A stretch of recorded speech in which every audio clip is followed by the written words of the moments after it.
So hello there and welcome back to the channel. This is Mel's Gaming here with another The Hunter Call of the Wild video. Now this video is going to be something a little bit different.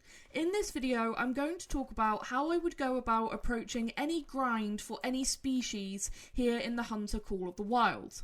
Now in the past few months my approach to grinding has changed completely and it has given me a lot of better success. I used to be a big fan of shooting everything during grinds, normally focusing on males, but sometimes even shooting females if I felt it was keeping my respawns more consistent. However, since the emergence of herd management in Call of the Wild, the whole grinding sphere and what grinding looks like in Call of the Wild has changed completely. Now, when herd management first sort of emerged amongst the Call of the Wild community, it was a very divisive topic.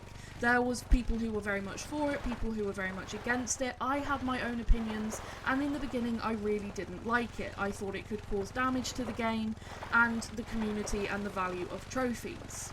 However, certain other pieces of information have also sort of been revealed through these new methods of grinding, such as the fact that shooting small level males may in fact be like shooting yourself in the foot when it comes to grinding for great ones.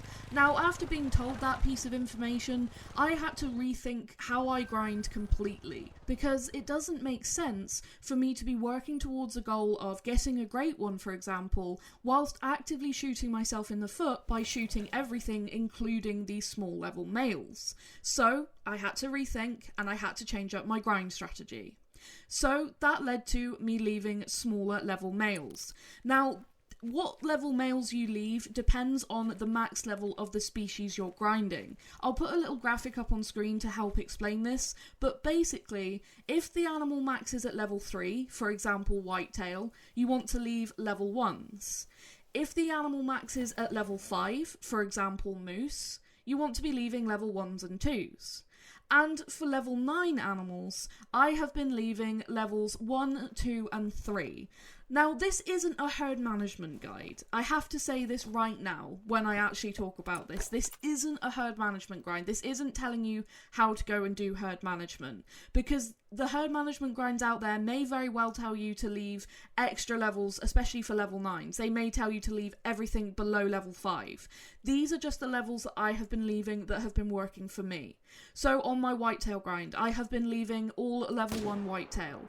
On my moose grind, I was leaving level 1s and 2s, and on my Great One Bear grind, I have been leaving level 1s, 2s and 3s. Now, leaving these smaller level males has had a huge impact on my grinds. It has absolutely revolutionised my grinds, and it has upped my success a huge amount. Now, in order to get these smaller level animals onto my map, I haven't been partaking in stacking or anything like that.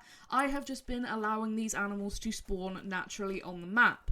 And it really is that simple. All I have been doing is, for example, going to shoot whitetail, and if I see in that herd of whitetail that there's a few level 1s and a few level 2s, I'll just shoot the level 2s. And if I come back again, and a couple of those level 2s have respawned as level 1s, then I just ignore those and continue to shoot the level 2s. And over time, it builds up how many small animals there are on the map. It really has been that simple for me. That is all I have done for all of these species that I have been grinding. And over time, the low level animals, they just naturally build up, because when you shoot an animal, for example a level 2 whitetail, it's got a chance that it'll re-roll and spawn as a level 3 next time, or it could spawn as a level 1. Whether it spawns as bigger or smaller is random chance. And basically that's all that it comes down to. That's all that I've been doing, is I'll just shoot those level 2s, hope that it will spawn bigger normally, because that's the whole goal. But if it spawns as a level 1, then it's just another animal I ignore as I go through and continue to shoot the rest of the levels that I'm actually looking to shoot. So it's really very simple what I've been doing. I've not been doing anything complicated at all. I have literally just been continuing to grind pretty normally, but just ignoring the smaller level animals as they have appeared. Now, in terms of how I have set up my grinds, it has been exactly the same process as always. So what you want to do if you are beginning a grind is look for a hotspot map for the drink zones of that animal that you are choosing to grind for that map. So, for example, a drink zone hotspot map for moose on Medved. And then all you do is go to where it says that those animals can drink and look for your zones. That is as simple as it is. You do not need to worry about having a specific amount of zones. Everyone's going to have a slightly different amount of zones anyway, but you do not need to be worrying about counting zones. I have never counted zones, ever. I do not know how many zones I have for any particular species on any of my given maps. I do not have a clue. You do not need to worry about having a specific amount of zones, and you do not need to worry about having all of your zones before you begin grinding. In fact, as I am going through my zones and setting up to grind, I will shoot what is there in order so that next time there will be fresh respawns there. So for example, moose on Medved. If I was going onto a fresh Medved map, I would go and look at all of the water sources where moose can drink, and as I'm doing that, I will shoot any level 3s and any level 4s that I see. And it is as simple as that. Now, another question I get asked is about tent and tripod placement. Now, tent and tripod placement is going to be completely unique to you and your map, because your map and your zones are going to be slightly different from anybody else's map and their zones. Now, in general, I like to keep my tents about 210 meters or slightly more away from the zone, just so that the animals will actually spawn in when I actually arrive at that tent, because if there are animals that are too close to your tent, they actually will be there, but they will be invisible and won't actually spawn in for you to be able to see them until you get a certain distance away. 210 meters generally seems to work for me, but sometimes just because of environment placement, I have to actually place my tent a little bit closer and then just run backwards a few meters in order for those animals to actually render in. So just work with that, give yourself a bit of wiggle room there with tent placement, and if you don't mind just running backwards a little bit to get those animals to render in, then it's no problem. I have several places on my maps where that is a thing, just because you can't place tents in trees and stuff like that, and in foresty areas, so I just have to work around that. And so some of my tents are just a little bit too close because of where I have to place them, so all I'll do is run backwards until those animals actually pop into render, and then they're there and then I can shoot them. Tripod placement is completely up to you. There's not really a set distance away you need to be. I just tend to place my tripods as pretty much as close to my tents as possible, just so that I can go straight from the tent and then hop into the tripod as quickly as possible to be able to shoot those animals, and then once I've shot them, go quickly collect them and then move on to the next zone. But you don't need to be too worried about exactly how far away your tripod is from a zone. A lot of this stuff is literally just going to come down to working out what works best for you as time goes by.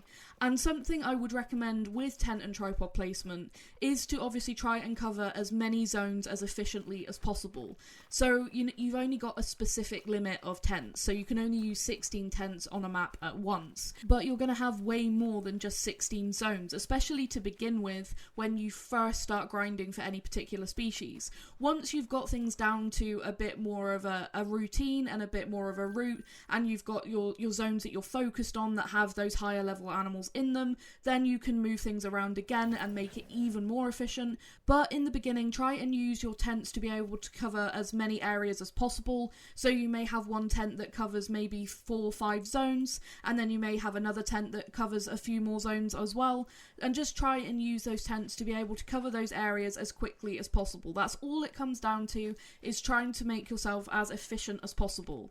Now, as I mentioned, as things progress in your grind, you may be able to move tents around a bit. And this is something that I have done a lot with my grinds recently, is as I have ended up with zones that have just become full of smaller level animals, I have been able to move my tents around to focus on only covering those zones where I have those higher level animals. For example, with moose. So I have most of my map now for moose is just small level males, and I had my tents spread across the entire map for Medved to cover basically everywhere where moose could drink, which is the entire map. But now I only have to cover a few zones, so I have been able to remove my tents from most of the map and actually just go and use those tents to focus in on those few zones that I now actually grind for moose. I only grind a few zones for moose now, and those zones all have at least one level 3 or higher bull in those zones. And this is something that is going to be very individual to you as your grind progresses. Now, I'm not really one of those people who actually goes and tries to get my high level animals into specific zones. I just let them naturally end up where they end up, and then cover them as time goes by with that tent placement. So, like I said, really simple. I'm not trying to force animals to spawn anywhere. Just as time goes by, if a zone becomes full of small level males, then I start ignoring that zone, and then maybe I can move that tent to cover another zone more efficiently that actually has higher level animals in it that I'm looking to shoot. So really, it's really nice and simple, and just as time goes by, that's something that you'll see on your grind if you choose to do your grind this way, and then you can move your tents and tripods appropriately to cover those zones more efficiently. Now, a question that I had when starting to do all of this and changing my grind completely was, what do I do when I end up with nothing but small level males? What do I do when the zones that once had high level males start spawning small ones? So let's take moose for example. Say you're grinding 8 moose zones, and in those zones there's normally 1 bull that you shoot and 1 bull that you leave. And the 1 bull that you leave is a level 2, and normally the bull that you shoot is a level 3 or a level 4 or a level 5 depending on respawns. And suddenly you come to your zone, and instead of there being 1 level 2 bull, there is 2 level 2s. Now, what I will do in this situation is actually look at those 2 level 2s and see which is the bigger one. Whether it is a higher weight estimate or a higher score estimate, I'm going to shoot the bigger one of those 2. And this is something I have found that has worked really well for me. Because sometimes you will notice that your respawns seem to trend being small, and sometimes they seem to trend being bigger. For example, on one run I might get 3 or 4 diamonds, and the next run it might be all small level 3s. It can really vary because of the randomness of the respawns. Even with herd management, there is still that randomness aspect, and that's what is really interesting. But like I said, you come to that zone and there's 2 level 2 bulls, shoot the bigger one of those level 2s. If it is in a zone that you are focused in on for grinding, shoot the bigger of the two that are there, and then leave the smaller one.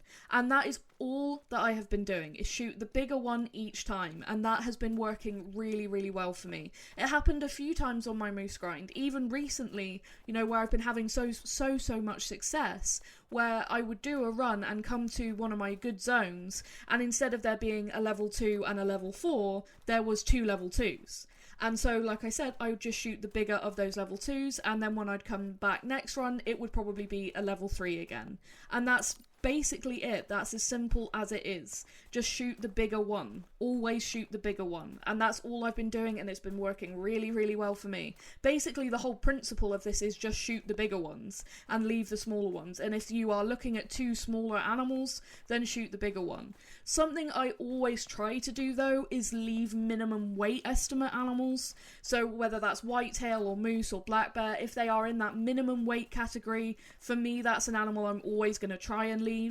And especially as you're sort of honing in on your better zones, if you have those minimum weight estimate males, those are always ones I try to leave. And like I said, if there is a minimum weight estimate level 2 next to a non-minimum weight estimate level 2, shoot the non-minimum weight estimate male, because that's going to be most beneficial in my opinion. But that's basically it. That's how I'm going to approach all my future grinds. That's how I'm approaching grinds right now, is focusing on shooting those higher level males, leaving as many of those small ones as possible, and just focusing on having a few zones with those higher level males, and then just rotating on actually shooting those. And that has been working super well for me, as you will have seen in my recent videos.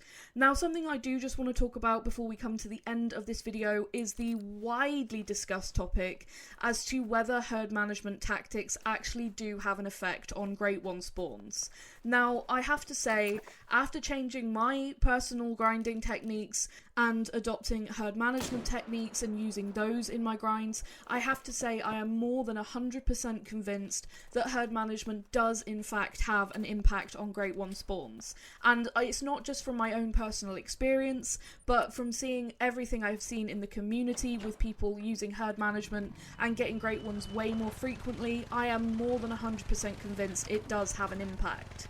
Now, like I said, this is a highly debated topic, because sometimes, even with the use of herd management techniques, people will have really long Great One grinds. And I have a theory as to why that is. Now, I have to say very clearly before I say this, that this is a theory, this is my own personal belief as to how things work, and this just seems to be, to me, how things seem to work from everything that we have been told and everything that we have learned through herd management being a thing. So we were told by the devs themselves that Great Ones are just an elevated form of diamonds. And when you are using herd management techniques, you are going to end up having more diamonds spawn. You will see way more diamonds spawning than if you weren't using herd management. Now, this is because of the game's balancing mechanic. This is the reason why herd management works. Because having a lot of small level animals on your map is going to make your map think, oh, we need to balance things out, and then it will spawn high level animals. And that's why stacking to get low level animals works, because if you have a lot of high level animals on your map, then the game will think, oh, I need to spawn some small ones to balance things out. That's how herd management works, is it plays with that balancing mechanic of the game. So if you're using herd management strategies, you're going to end up having a lot of diamonds spawning. Now, this is what personally I think happens. Because we know that Great Ones are just an elevated form of diamond, I personally think that when a diamond is going to spawn on your map, you have shot an animal, it goes into the respawn system, and it is going to respawn as a diamond. I feel like there is a very small percentage chance that it re-rolls, and instead of being a diamond spawn, it re-rolls and spawns as a Great One. And so instead of a diamond appearing on your map, you'll have a Great One show up on your map instead. And that is personally how I believe it works, and that's why herd management, I believe, has an impact on Great One spawns, because the more diamonds that you're having spawn, the more chances you actually have at a Great One spawning. Because if you're having more and more diamonds spawning, then you're having more of those chances where it can re-roll into a Great One and actually spawn as a Great One instead of a diamond.